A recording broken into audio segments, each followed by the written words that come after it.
What's going on, guys? Hope you guys are doing good. In this video I'm going to be talking about the scope that I've got mounted up to the Umarex Notos here, to the old poor man's FX. I've shot this scope for about 2 days straight now. I was going to wait to do the review, but I've shot this thing for about 2 days straight now, and I feel like I've got enough info to do a review. So let's get started. So this scope is 6 to 24 power, it's first focal plane. The field of view at 100 yards goes from 21 foot at 6 power to 5.1 foot at 24 power. It's got an advertised eye relief at about 3 inches. The click value is 1/4 MOA. The total adjustment for windage and elevation is 70 MOA, which is pretty good. The objective size is 44 millimeter. Tube diameter is 30. The length is 14.3 without the sunshade. The weight is almost 22 ounces. It's got an illuminated reticle. It's shockproof, waterproof, fog-proof, and nitrogen filled. So back to front, you've got a quick focus eyepiece that works really well. It's got some really fine adjustments. You've got your magnification ring that goes from 6 to 24. Then you've got this flat spot machined into the scope that makes it really easy to level. I really like that. And then you've got the red dot selector right here.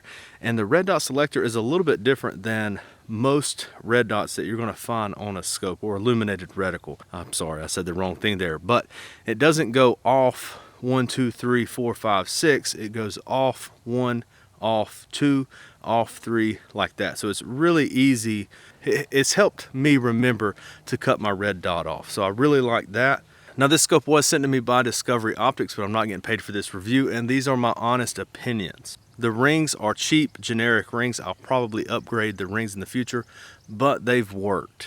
This is a first focal plane scope, so the parallax adjustment is really fine. It is accurate on this one. I've used my rangefinders and looked at some different yardages. It is really accurate, but with my eyes, I've got to make sure that I have it right. But that also allows me to range with this parallax adjustment. And I've got the parallax adjustment wheel to where at 10 yards it's pointed straight up, and then right about here where I actually use it the most, 25 to 30, it's right on the back. So I just reach up and use it kind of like a throw lever. I kind of wish that was a throw lever, but I do think that this cap is a unique design. The way that it works is you just take the cap off of the parallax adjuster, and that's how you mount your wheel. The turrets are nice and responsive. They have a nice audible click. You can reset them back to 0 once you've found your 0. And I have found that the adjustment measurements have been really accurate with this scope. I don't have any complaints with anything about the turrets. I think they're really good. This is a bigger scope, and I like that. I like a scope that looks like a scope, and I've even mounted the sunshade. Now, this did come with a rear cap and then a flip up front cap. I'm not going to use that. Those could be a little bit better with this kit, but this is a budget first focal plane scope. You don't really see that many budget first focal planes. And I think that they've done a good job with keeping this affordable and still providing a quality optic.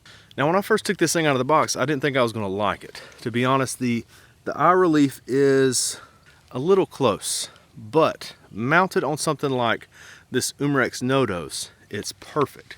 This is the stock extended all the way back, and I was able to get my eye relief almost perfect, even with this little bit of a mounting surface there. The eye relief wasn't an issue for me once I got it mounted onto the gun. It is sort of a heavy scope. It's going to make your rifle a little top heavy, but on this one, it's nice and well balanced. So this is what the reticle looks like at 6 power.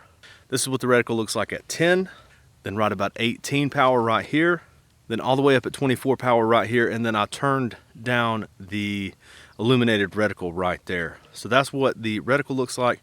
To me, it's a little too fine at 6 power, but you do have that illuminated reticle that's going to help guide you in when you have your scope down at 6 power. Now, up at about 10 power, it's almost perfect for me. I've been shooting it most of the time there.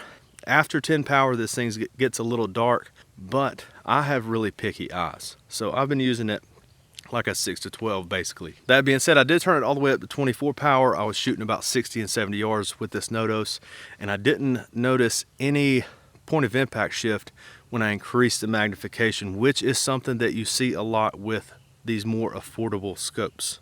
Overall, I think this is a good optic. For what they're selling for on Amazon right now, I think that's a pretty good deal, especially if you're running a compact PCP setup like an Umarex Nodos or something with a built-in pick rail. That's going to be where this scope kind of stands out. But let me know what you guys think about Discovery Optics. Let me know what you guys think about the 6-24 by 44. Hope you guys are doing good. I'll see you guys later.